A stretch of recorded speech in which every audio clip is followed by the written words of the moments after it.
विश्व आदिवासी दिवस के इस पावन अवसर पर मैं आपको हार्दिक हार्दिक बधाई पेश करता हूं। आज आपके बीच में विश्व आदिवासी दिवस पूरी दुनिया में और भारत में क्यों मनाया जा रहा है, इस विषय पर चर्चा करने के लिए आपके बीच में मैं गुना से यहाँ आया। आपके बीच में मैं अपनी थोड़ी बहुत बातें रखूं, इससे पहले भारत में पैदा हुए सभी संतों और गुरुओं के चरणों में शीश नमन करते हुए पूरी दुनिया को शांति और मानवता का संदेश देने वाले विश्व गुरु, आदिवासियों में बाबा देव, बड़ा देव, बूढ़ा देव के रूप में जाने जाने वाले महामानव, महाकारुणिक तथागत बुद्ध के चरणों में श्रद्धा के सुमन अर्पित करते हुए भारत देश में शिक्षा की ज्योति जलाने वाले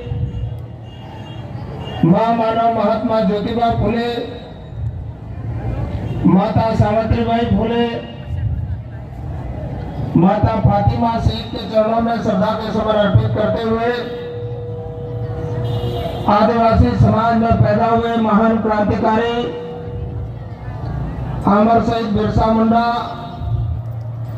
तिलका मांझी, घंटा भील, राजा रघुनाथ शाह, शंकर शाह, वीरांगना दुर्गावती, भीमा नायक, ख्वाजा नायक के चरणों में श्रद्धा के सुमन अर्पित करते हुए इस देश के अंदर सामाजिक परिवर्तन के मसीहा 26 जुलाई 1902 को रिजर्वेशन लागू करने वाले आरक्षण के जनक छत्रपति साहूजी महाराज कुर्मी के चरणों में श्रद्धा के सुमन अर्पित करते हुए संपूर्ण भारत देश के अंदर 2003 वर्ष की गुलामी की बेड़ियों को काटने वाले, इंसान को इंसान का दर्जा देने वाले भारत के भाग्य विधाता भारत रत्न बोधिसत्व बाबा साहब डॉक्टर अम्बेडकर के चरणों में श्रद्धा के सुमन अर्पित करते हुए इन सभी महापुरुषों के आंदोलन और विचारधारा को भारत की धरती में फैलाने वाले महामानव मान्यवर कांशीराम जी के चरणों में शीश नमन करते हुए आज के कार्यक्रम को आयोजन करने वाले सभी हमारे माताएं, बहनें, नौजवान साथियों, मुझे पता है क्योंकि मुझे काम करते करते लगभग 35 साल हो गए हैं। हमारे आदिवासी को बाजा बजना और नाचना अगर रात में भी पता लग जाए, फिर पला गांव में डीजे बाजने मंडरी चालू, प्रचालित देश है। इस देश में आदिवासियों की हालत खराब है। आजादी के 75 साल में आज भी आदिवासी की बहन बेटी सर पर लकड़ी का गट्ठा लेकर घूम रही है।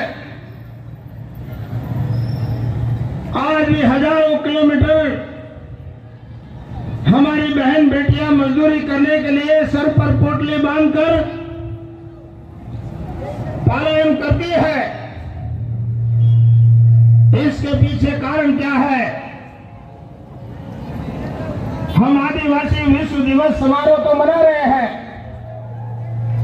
परंतु जिस दिन हम लोगों ने कारण को खोजना शुरू कर दिया, ये देश महान अशोक सम्राट का देश होगा। ये सोने की चिड़िया और विश्व का गुरु होगा, क्योंकि आदिवासियों के अंदर महान अशोक सम्राट का खून है। हम जो गाथा करते हैं, जिसको इतिहास में शिलालेख बोला गया है,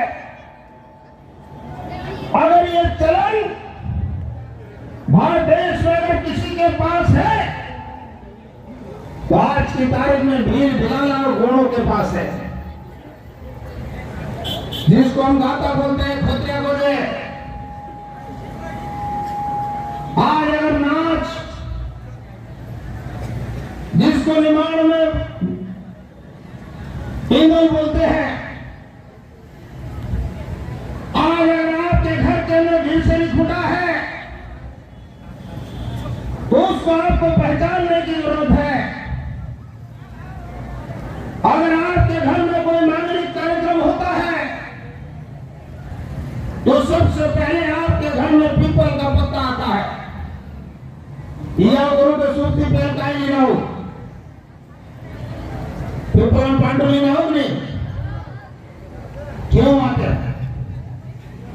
क्या आपको मालूम है कि भारत देश में जब भारत रत्न की उपाधि मिलती है, तो भारत के तिरंगे में जो चक्र है, वो चक्र पीपल के पत्ते में मिलता है। आदिवासी अभी होश में नहीं है, इसलिए वो भारत का मालिक बनने में भी दूरी है उसके पास।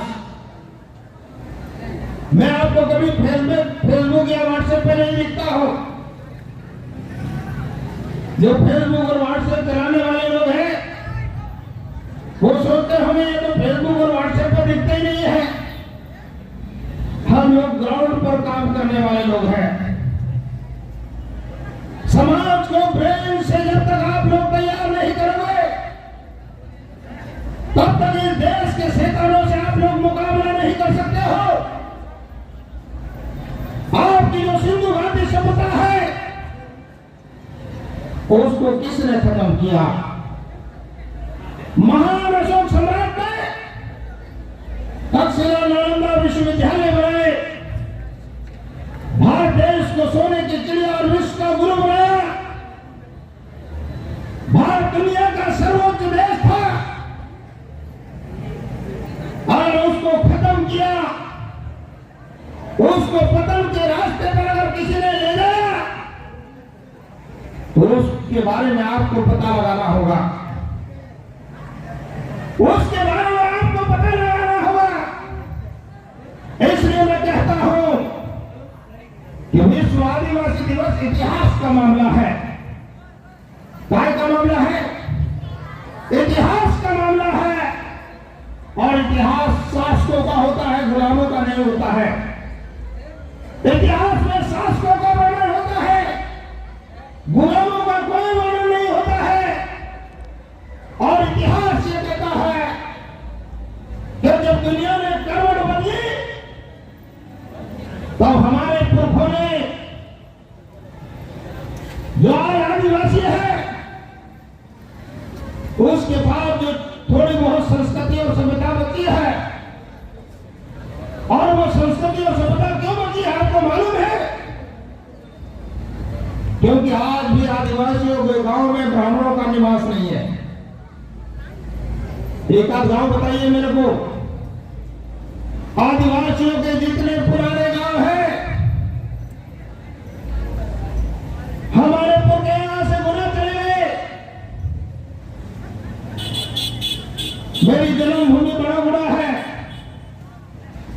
हमारे पुरखे यहां से गुना चले गए, वहां जाकर बसे। तो वहां भी हमने ये देखा कि हमारे गांव में ब्राह्मणों का निवास नहीं है। मैं विचार करता हूं कि आखिर ऐसा क्यों है? अगर इस देश में मनोवादी व्यवस्था को अगर कोई गांव के अंदर आदिवासियों में लेकर आया, तो आजादी के बाद जब इस समाज को पढ़ने लिखने का मौका मिला, संविधान की शक्तियां मिली, तो हमारे समाज के जो लोग हैं, जो कहीं बाबू बन गए, मास्टर बन गए, इंजीनियर बन गए, डॉक्टर बन गए,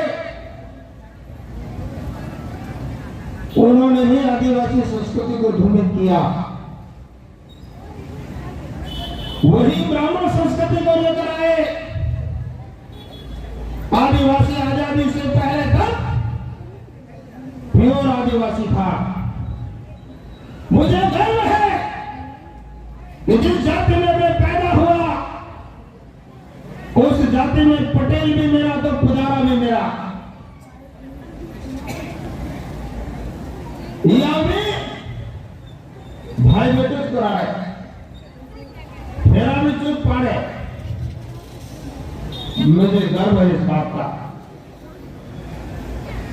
विश्व आदिवासी दिवस ये यूएनओ की मंशा है, यूएनओ की मंशा है कि अमेरिका के आदिवासी अमेरिका में खड़े हो जाए, जापान के आदिवासी जापान में खड़े हो जाए, इराक और ईरान के आदिवासी इराक और ईरान में खड़े हो जाए, और भारत के आदिवासी भारत में अपने पैर पर खड़े हो जाए। पर मुझे लगता है कि अभी ये रास्ता लंबा है, अभी ये रास्ता इतना आसान नहीं है। हम लोग कोशिश कर रहे हैं इस रास्ते को बनाने की, इसलिए चंद बातें आपके बीच में मैं रखूंगा। समय कितना है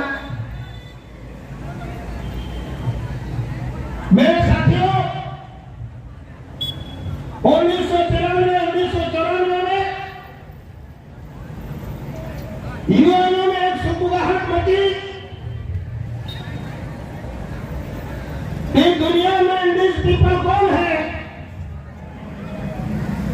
दुनिया का जो राष्ट्र है वहां के मूल निवासी कौन है, क्या वो जो मूल निवासी है उनके पास अपनी संस्कृति अपनी सभ्यता है?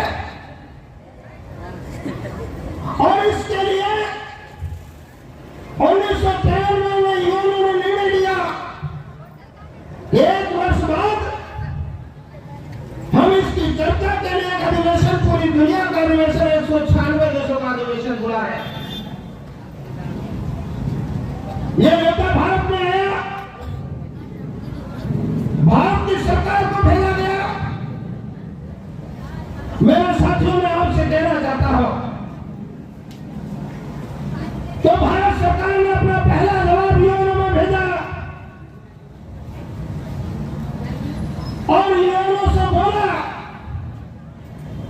कि भारत के अंदर कोई आदिवासी नहीं है, कोई मालिक नहीं है।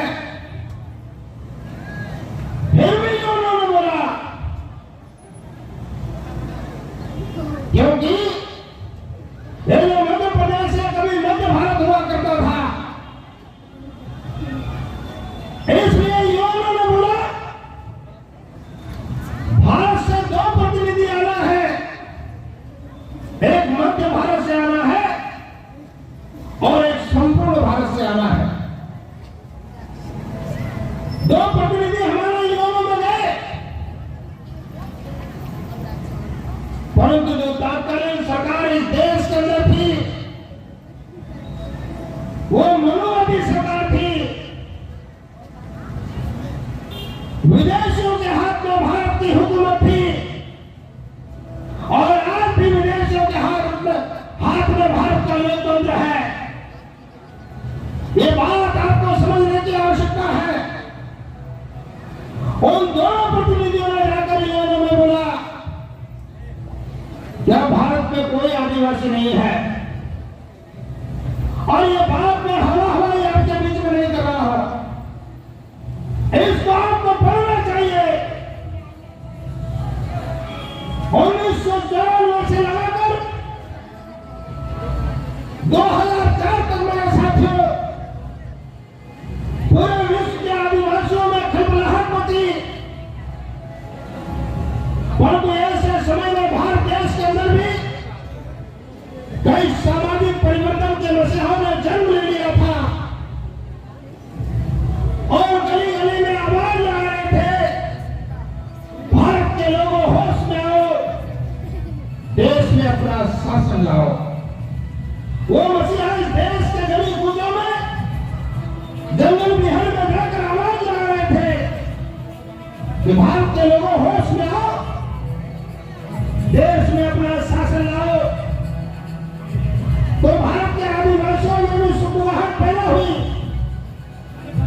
उन्होंने कहा कि जब पूरे देश के अंदर आदिवासी संस्कृति और सभ्यता को बचाने के लिए जब यूएन ने निर्णय ले लिया है तो भारत सरकार हमको क्यों रोक रही है? मैं आपको बताना चाहता हूं, इस देश की सरकार आपको आपके इतिहास को रोकना चाहती है। बड़ी मुश्किल से सिंधु घाटी सभ्यता के बारे में आपको हजारों साल बाद पता लगा। जो पढ़े लिखे लोग हैं, जो इतिहास के जानकार हैं, उनको मालूम है कि सिंधु घाटी सभ्यता के बारे में आपको 1921 में पता लगा। जो इतिहास के जानकार हैं उनको मालूम है, क्योंकि देश के पुरातत्व विभाग में 1921 में घोषणा कर दी थी। कई इसमें टीचर बैठे हैं, कई हमारी बहनें जो है वो टीचर हैं। पहले तीसरी क्लास में, चौथी, पांचवी, छठी, सातवीं, आठवीं में पढ़ाया जाता था कि भारत की पुरातन संस्कृति और सभ्यता वैदिक सभ्यता नहीं है। भारत की पुरातन संस्कृति और सभ्यता सिंधु सभ्यता है। और इस सिंधु सभ्यता के बारे में मेरे साथियों हमको 1921 में पता लगा। और जैसे ही पुरातत्व विभाग ने इस बात की घोषणा कर दी कि इतिहास अंग्रेजों ने खोज निकाला है, और इसकी शुरुआत 1848 में हुई। पूरी पाकिस्तान में अंग्रेजों ने रेल लाइन बिछाने के लिए 1848 में जब खुदाई शुरू की तो उनको वहां बड़े बड़े टीले मिले। उन टीलों को खोजने का प्रयास किया, उन टीलों को खोदा गया, उसके इतिहास को खंगाला गया तो पता लगा वो मोहनजोदड़ो हड़प्पा शहर है, वो हड़प्पा की संस्कृति है। मेरे साथियों, अंग्रेज आगे बढ़े। अंग्रेजों ने कहा इस देश के अंदर तो कुछ मिला जुला लगता है, इस देश की संस्कृति और सभ्यता को खत्म कर दिया है। इसलिए 1856 में मैं खासकर पढ़े लिखे साथियों से कहना चाहता हूं, जो इंटेलेक्चुअल क्लास के लोग हैं, आपके पास आने वाले 25 वर्षों तक ब्रेन है। 25 वर्ष के बाद आपके ब्रेन को खत्म कर दिया जाएगा। इसकी शुरुआत 2002 में शुरू हो गई। मैं बात आपको इसलिए बताना चाहता हूं कि 25 वर्ष बाद आपके पास ब्रेन नहीं होगा,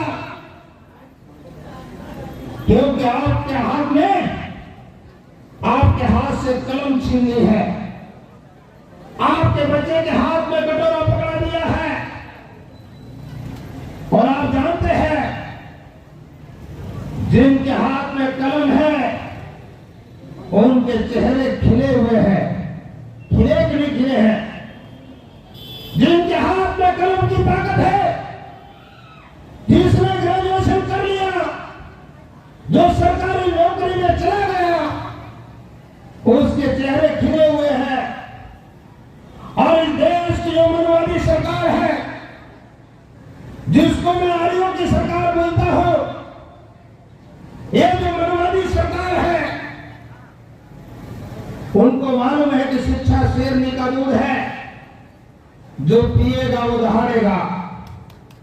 शिक्षा शेरनी का दूध है, जो पिएगा वो दहाड़ेगा।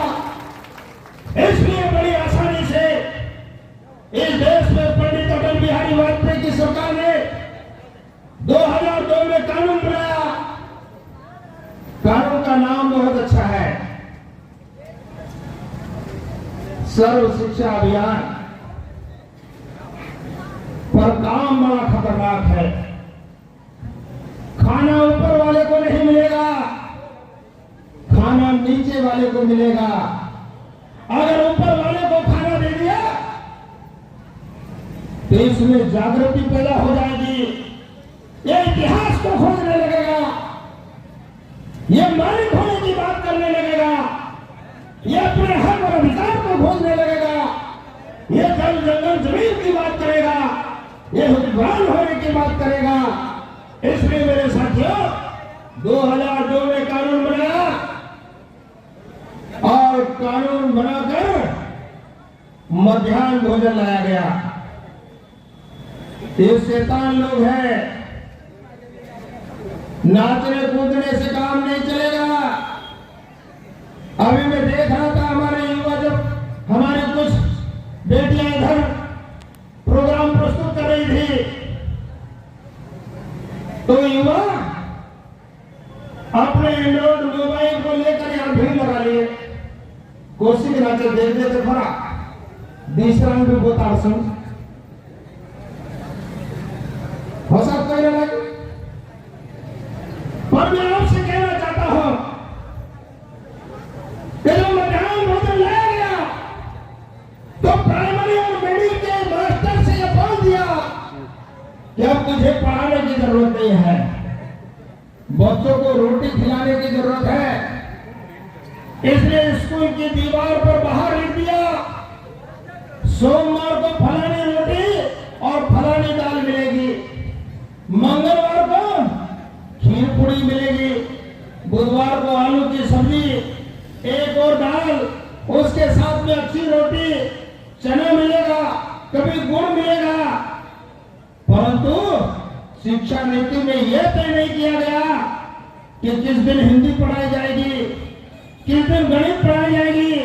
अब इस देश में अगर कोई मुख्यमंत्री हो, प्रधानमंत्री हो और जिले का डीएम हो, अनुविभाग का एसडीएम हो, अगर स्कूल में जाता है तो वो कभी नहीं पूछता कि क्या पढ़ाया तुमने, वो सीधा स्कूल में जाकर पूछता है बच्चों से, बच्चों खाना मिला था कि नहीं मिला था। आपने ब्रेन प्रोजेक्ट किया है, वो शैतान है जिसने आपके बच्चों के हाथ में कलम छीन कर कटोरा पकड़ा दिया। ऐसे शैतानों को आप लोग बर्दाश्त कर रहे हो, ऐसे शैतानों को आप लोग दूध पिला रहे हो। क्या आपको अपने बच्चों का भविष्य प्यारा नहीं है? 1921 में जब इतिहास आपके सामने था, जब पढ़े लिखे लोगों को यह मालूम पड़ गया कि हम सिंधु घाटी सज्जन चट्टा के वंश के लोग हैं, जिन्होंने भारत की धरती में 999 नगर बनाए, 9 गणराज्य बनाए, जिन्होंने भारत में लोकतंत्र लाया, गिव एंड टेक की व्यवस्था की, जिसको हिंदू में वस्तु विनिमय बनाया जाता है। इसका मतलब यह था कि 7,500 वर्ष पहले हमारे पुरखे इस देश के अंदर इंसान थे, न कोई ऊंचा था, न कोई नीच था, न कोई बड़ा था, न कोई छोटा था। इस देश में लोकतांत्रिक व्यवस्था थी, इंसान इंसान के बराबर था, क्योंकि गिव एंड टेक की व्यवस्था है। आज भी आदिवासियों में ये व्यवस्था बरकरार है। तू मार्चा पड़ जाएगा, मैं तारचा पड़ जाए जैसे काय तू भले काय काम कराने दी, मैं मौके काटा ले तो तू निकालने दी, एक दारू में तार चाहे जैसे मारता मौके छे तू जुआ ले जा, मैसे मौके आप दे, तू बाजू ले जा, मैसे कुल थे आप दे। ये व्यवस्था आज भी अगर किसी के पास जिंदा है तो ये सिर्फ आदिवासियों के पास जिंदा है। अरे तुम सिंधु घाटी सज्जन चट्टा के लोग हो, तुम्हारे पुरखों का जब इस देश में हुकूमत थी, ये देश स्वर्ग कहलाता था, यहाँ दूध की नदियां बहती थी। परंतु मेरे साथियों, कुछ विदेशी आक्रांता भारत देश के अंदर आए और उन आक्रांताओं ने सिंधु घाटी सभ्यता को तहस-नहस कर दिया, उसको खत्म कर दिया, भारत के लोगों को गुलाम बना दिया, उनकी संस्कृति और सभ्यता को खत्म कर दिया। परंतु फिर भी हमें होश रही है। इसलिए कबीर साहब बोलते हैं, बड़ा हुआ सो क्या हुआ, जैसे पेड़ खजूर, पंखी को छाया नहीं और फल लागे अति दूर। बड़ा हुआ तो क्या हुआ, जैसे पेड़ खजूर, पंखी को छाया नहीं और फल लागे अति दूर। आज हमारे समाज के आईएएस हो गए हैं, आईपीएस हो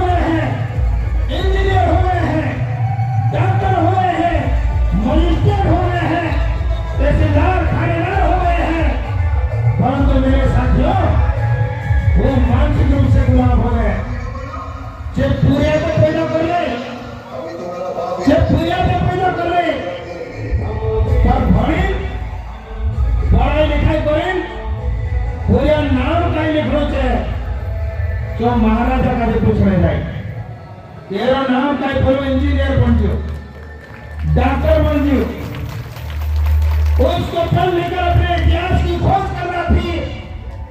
अरे वो गमछा वो आईएएस गमछा किस काम का जो अपने बच्चे का नाम नहीं रख पाए पैदा तूने किया नाम रखवाने के लिए हराम खोर के पास जा रहा है जो हराम की खाता है।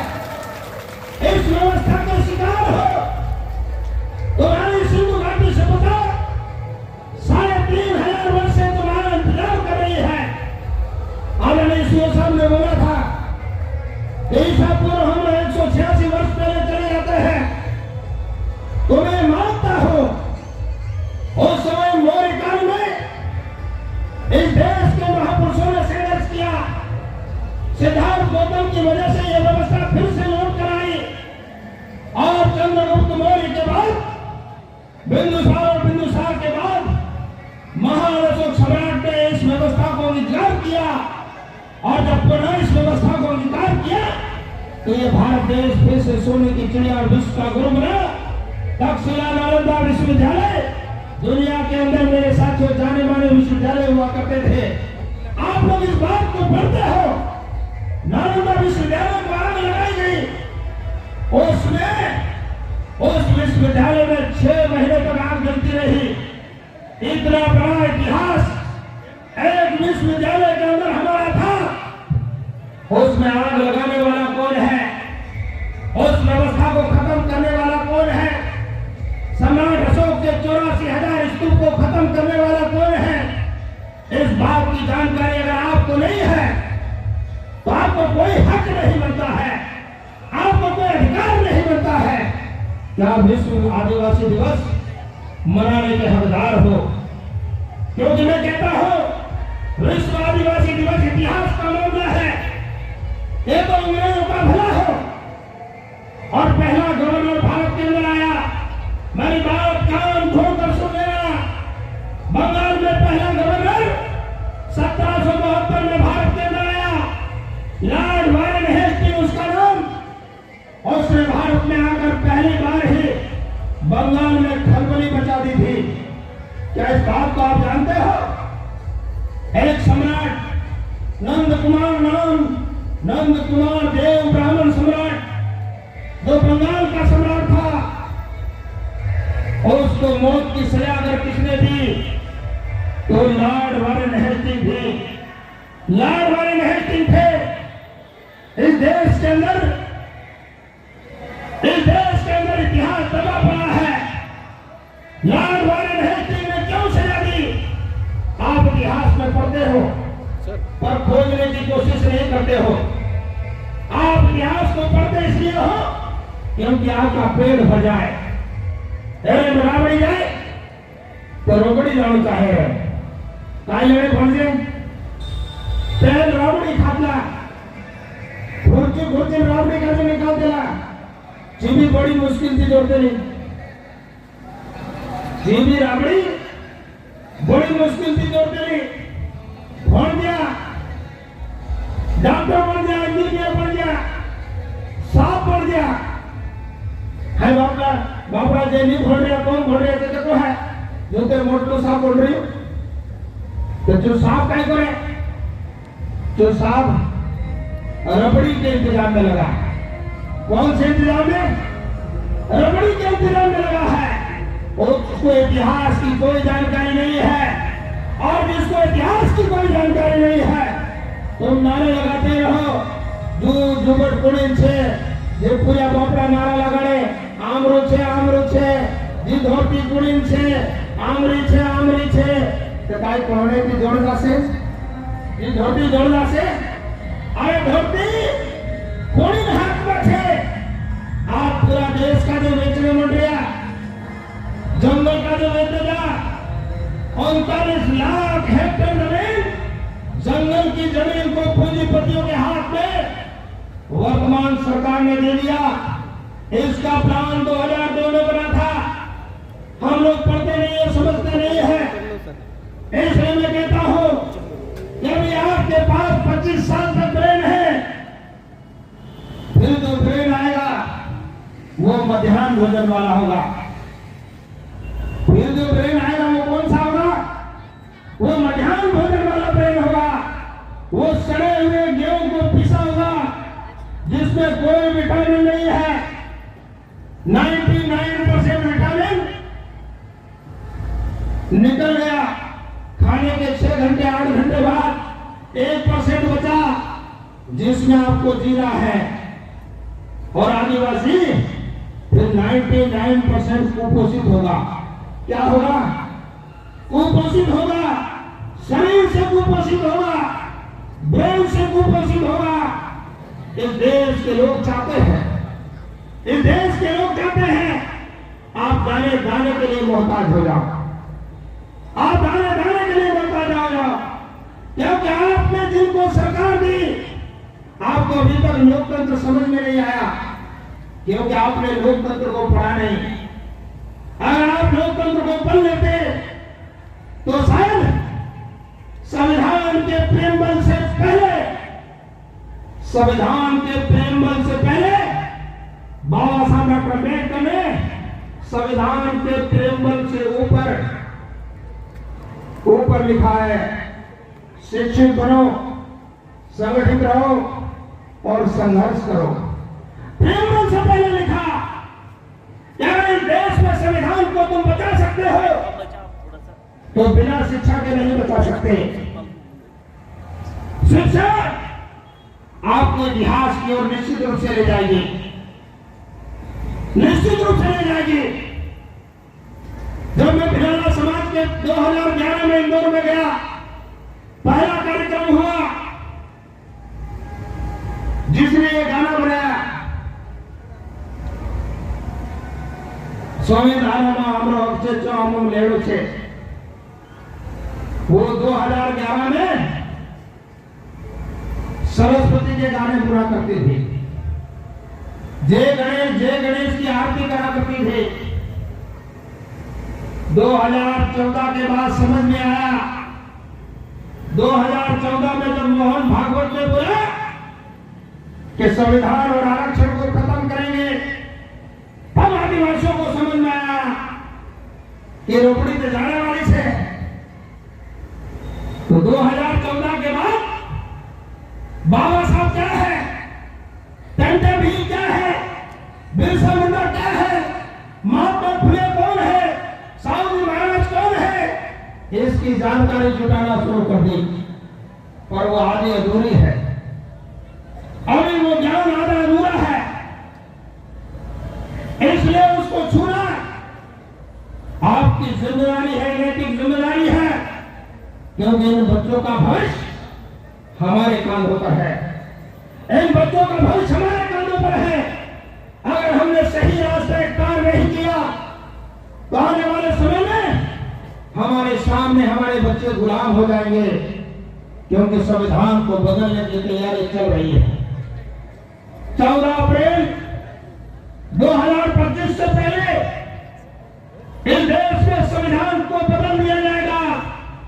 मेरी बात नोट कर लेना, फिर गले में हांडी और पीठ के पीछे झाड़ू होगा। आने वाला समाज फिर लंगोटियों में रह जाएगा। सब कुछ सने सने वो छीन रहे हैं और आप लोग नाचे दीवारों लागे, अपने आप पे उठ जाए वाजे के काय बताओ काय हो जाए तो नाचने पड़ जाओ। मैं दिना नहीं नाचना है कि चुप पाओ 2 पाओ चौड़ा ले, तो फिर चूंकि नागिन डांस भी करने बन जाए कि नागिन डांस को सुनाए। इसलिए मैं आपसे कहना चाहता हूं, विश्व आदिवासी दिवस तब इस देश में सफल होगा जब आप इतिहास के जानकार हो जाएंगे। जिन शैतानों ने आपकी धरती पर कब्जा किया है, उन शैतानों के अपना पैर उनकी छाती पर रखकर आपको भारत देश की हुकूमत हासिल करना है। यह काम तो अमर सिंह बिरसा मुंडा ने किया। 1875 में पैदा हुए और महज 14 साल की उम्र में बिरसा मुंडा को आजादी ने छू लिया। अंग्रेजी के स्कूल में जाकर उन्होंने पढ़ लिया। 5वीं पास हुए, ज्यादा पढ़े लिखे नहीं थे। बिरसा मुंडा को यह समझ में आ गया था कि जंगल हमारा, जमीन हमारी, देश हमारा, इस धरती के अंदर सोना चांदी हीरा जवाहरात है, इस धरती में कोयला है, अभ्रक है, तांबा है। भारत की धरती को 900 साल मुगलों ने लूटा, 100 साल फ्रांसीसियों ने हुकूमत करके लूटा, 350 साल अंग्रेजों ने इसको लूटा। परंतु आज भी भारत की धरती सोना उगलती है, हीरा उगलती है। उगलती है कि नहीं उगलती है? आज भी उगलती है। मध्य प्रदेश के छतरपुर और पन्ना में वर्तमान सरकार ने अभी हाल ही में निर्णय लिया। ये निर्णय उन्होंने 2 साल पहले लिया था, हाल ही में लागू कर दिया कि छतरपुर और पन्ना की धरती में हीरा निकलता है, इसलिए 550 एकड़ जमीन और जंगल को काट दिया जाए। और उस जंगल की कटाई चल रही है और वो जंगल पूंजीपतियों को दे दिया, कारपोरेट जगत के लोगों को दे दिया। क्या आप जानते हो? क्या आपको ये पता है? ये धरती आज भी सोना चांदी हीरा जवाहरात उगलती है। ये हमारे पुरखों की धरती है। हमारी आने वाली पीढ़ी इसका मालिक बने, इस काम को करने के लिए हम लोग निकले हैं। जब 1921 में आपको पता लग गया, इतिहास में मेंशन हो गया कि वैदिक संस्कृति पुरातन संस्कृति और सभ्यता नहीं है, सिंधु घाटी सभ्यता ही भारत की पुरातन संस्कृति और सभ्यता है, तब मेरे साथी इस देश में जो हुक्मरान जमात के लोग हैं, जिनके पुरखों ने हजारों साल तक हमारे ऊपर शासन किया, उन्होंने 1925 में देश के अंदर संगठन बनाया और संगठन बनाने से पहले अपने सर पर काली टोपी रखी। ये काली टोपी वाले लोग, जिनको मैं चट्टा चट्टी गैंग बोलता हूं, जिनको मैं किसी के बाप से नहीं डरता, आदिवासी का बेटा हूं। अगर मौत आएगी तो शेर के समान सामने से मरूंगा। मैंने सिंधिया और दिग्विजय सिंह को भी ललकारा है। हमारे पुरखे तो यहां से हाथ उठा कर रहे थे, यहां से कुछ लेकर नहीं गए, परंतु ऐसी धरती पर हम लोगों को काम करने का मौका मिला। आप जानते हैं उनके चमचे यहां बहुत सारे हैं, दोनों के हैं, उनके बिना पता नहीं हिलता। जब मैं पहली बार जिला पंचायत सदस्य बना 1999 में, दिग्विजय सिंह मुख्यमंत्री था, मध्य प्रदेश के अंदर जिला सरकार चलती थी, माधवराव सिंधिया जिंदा था। माधवराव सिंधिया कहता था ये कांटा है, नासूर बनेगा, या तो इसको निकाल लो या अपने साथ मिला लो। तो मुझसे बोलते थे हम तुम्हारे गांव पैदल आना चाहते हैं, हमारे साथ आ जाओ। 99 में आपको मालूम है आदिवासियों का जर्रा जर्रा कांग्रेस का गुलाम था, काहे भी कोई नहीं। इंदिरा गांधी जब मरी तो मेरे पिताजी 3 दिन तक रोए, माई मर गई, माई मर गई। मैं छोटा था, 4th क्लास में पढ़ता था, जनरल प्रमोशन हुआ, मुझे समझ में नहीं आया माई मर गई, माई मर गई। मैंने कहा होगी कोई माई, इंदिरा गांधी माई मर गई। उसके विषय में आगे थोड़ी सी चर्चा मैं आपसे करूंगा। मेरे साथियों, मेरे पिता से ये मुझे कभी पता नहीं लगा कि हमारी कौम में भी बिरसा मुंडा जैसे महान व्यक्ति पैदा हुए थे। मुझे मेरे पिता से पता नहीं लगा। मुझे मेरे पिता ने नहीं बताया कि बाबा साहब डॉक्टर अम्बेडकर ने संविधान बनाया, जिनकी वजह से हमको पढ़ने लिखने का मौका मिला, जिनकी वजह से हमको नौकरी करने का मौका मिला, जिनकी वजह से फांसी लगाकर पार्लियामेंट में जाने का मौका मिला, ये मेरे पिता से मुझे पता नहीं लगा। मेरे साथियों, तो एक तो मेरे गांव पैदा रहना चाहता था। मैंने उससे कहा मध्य प्रदेश की 47 विधानसभा है, शेड्यूल ट्राइब विधानसभा है, और मध्य प्रदेश की 47 विधानसभा के जो विधायक हैं वो आदिवासी है और वो कांग्रेस के हैं। जब 47 लोग तुम्हारे साथ हैं, आदिवासी 6 सांसद तुम्हारे साथ हैं, तो मैं तो अदना सा जिला पंचायत का मेंबर हूं। अभी हमारी 2 बहनें इधर मेंबर बन के आई है, बहन हजरात और बहन डावर, ये 2 इधर जिला पंचायत की सदस्य बन के आई है। वैसे तो ये ट्राइबल क्षेत्र है, हर बार ये आदिवासी बनता है, और इस बार आंदोलन की कुछ करवट बदली है। इस बार कुछ चेतना पैदा हुई है, कुछ जागने वाले लोग सत्ता की ओर बढ़ने लगे हैं। उनको रोकने के तमाम हथकंडे यहां अपनाए गए। मैं व्हाट्सएप फेसबुक पर उनको देख रहा था, सुन रहा था, पढ़ रहा था। मैं यहाँ के पढ़े लिखे से लोगों से पहले भी बोल रहा था, ये इतना आसान काम नहीं है, ये इतना आसान काम नहीं है कि आप अचानक से सत्ता के शिखर पर पहुंच जाओ। ये भी थोड़ा मुश्किल काम है, पर कबीर साहब ने कहा है, करत करत अभ्यास को जड़ मत हो सुजान, और असली आवत जात है सल पर पड़े।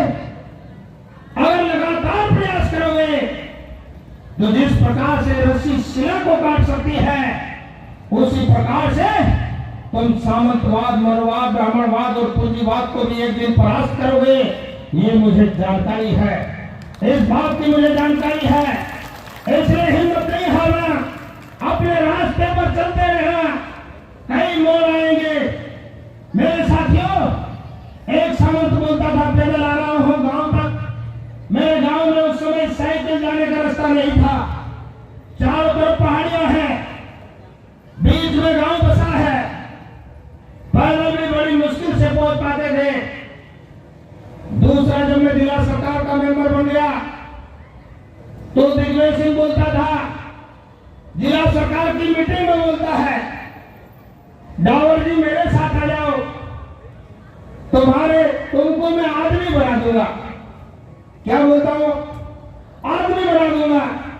और मैंने उसको मीटिंग में बोला कि हम लोग तो आदमी हैं, सामने जो बैठी है कुछ महिलाएं हैं, तो मैं तो पहले से आदमी हूं, जांच करा लो, मैं पहले से आदमी हूं। अरे आप मेरी बात नहीं समझ रहे हो। मैंने कहा 1 करोड़ 2 करोड़ लेकर होटल या ढाबा खोलने वाला आदमी नहीं हूं मैं, तो क्या चाहिए? मैंने कहा जिस कुर्सी पर दिग्विजय सिंह आप बैठे हो, ये मुख्यमंत्री की कुर्सी है। आपने छल करके, आपने और अर्जुन सिंह ने छल करके, आदिवासियों से छल करके इस कुर्सी को अपने कब्जे में किया है। ये कुर्सी चाहता है रमेश डावर, ये कुर्सी चाहता है। क्या ये कुर्सी दे सकते हो? तो कहने लगे तुम पागल हो गए हो। मैंने कहा बिल्कुल पागल हो। ये पागल का भूत सवार हो गया है, क्योंकि मेरे दिमाग में बाबा साहब डॉक्टर अम्बेडकर है, मेरे दिमाग में बिरसा मुंडा है, मेरे दिलो दिमाग में साहू जी महाराज है, मेरे दिलो दिमाग में माता सावित्रीबाई फुले है, माता फातिमा शेख है, मेरे दिमाग में गांधी नहीं है, मेरे दिमाग में 33 करोड़ देवी देवता नहीं है। अगर मेरे दिमाग में है तो मेरे खतरे हैं। मैं उन खतरों को मानता हूँ, मैं बाबा देव को मानता हूँ, मैं रानी काजल को मानता हूँ, मैं भिलवट का पुजारी हूँ। आपको मालूम होना चाहिए भिलवट क्या है? नाग है। दूसरी भाषा में उसको हाथी बोला जाता है, दूसरी भाषा में उसको हाथी बोला जाता है। मैंने कहा मेरे दिमाग में 33 करोड़ देवी देवता नहीं है, मुझे स्वर्ग में जाने की इच्छा नहीं है। मेरे पुरखों ने भारत की धरती को स्वर्ग बनाया था, इस धरती को हम लोग स्वर्ग बनाना चाहते कि तुम्हारे लोग तो लंगोटी पहनना नहीं जानते। मैंने कहा समय आएगा, बदलाव आएगा कि तुम्हारे लोग तो जब गुनाह में आते हैं तो फटा सा तेमन बांध के आते हैं, तोलिया बांध के, धोती बांध के आते हैं। मैंने कहा एक दिन बदलाव जरूर आएगा, क्योंकि भारत देश के अंदर लोकतंत्र है और परम पूज्य बाबा साहब डॉक्टर अम्बेडकर का संविधान है, और ये संविधान धीरे धीरे देश में बदलाव को ला रहा है। इसको हम कभी खत्म नहीं होने देंगे।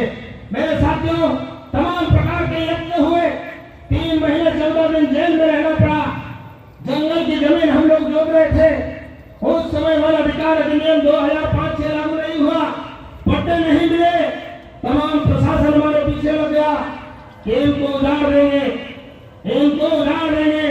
3 महीने तक जेल की यातनाएं सही। राजे रजवाड़े बोलते थे पैसा ले लो, लाखों रुपए ले लो।